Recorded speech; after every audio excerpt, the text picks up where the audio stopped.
Mya-Rose, I know that for you, we're speaking of the indigenous communities on the front line. I know you've worked previously with indigenous communities.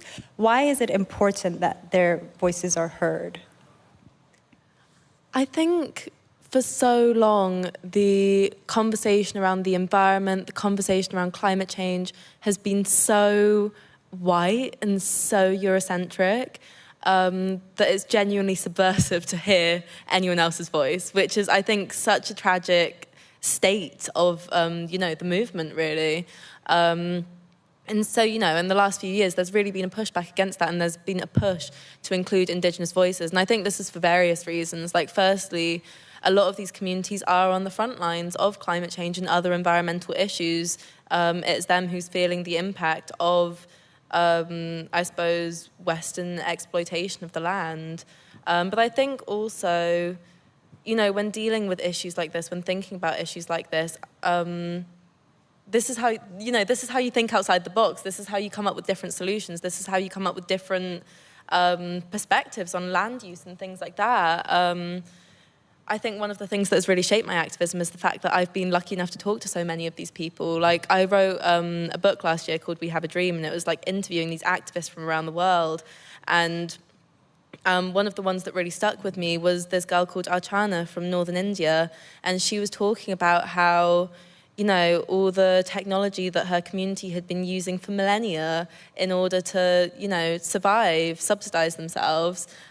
These were now things that she wanted to expand on a larger level and spread across India and use to counter climate change because, that they were good for the environment, basically. And so I think in terms of any issues, but especially climate change on such a global, intersectional level, it's so important to be hearing everyone's voices, and I think it is still indigenous communities who are sidelined despite playing such an important role within all of this. Sorry, just quickly, because I just remembered, even at COP, at the panel that me and Tori were on, it's an international conference, it's a UN conference. It was still so Eurocentric. There was this amazing girl who had flown in, and she had to pay for her own translator. They had to fundraise so that she could speak in her own language and she could communicate at a UN conference and make herself heard. And at the end of the day, it wasn't the UN who was pushing for indigenous representation. It was the activists on the ground who were flying people in, organising places for them to stay, creating platforms for them. And I think that that's really, really telling. I just want to quickly add on to that the language barrier was such a huge issue at COP and is endemic to most climate spaces.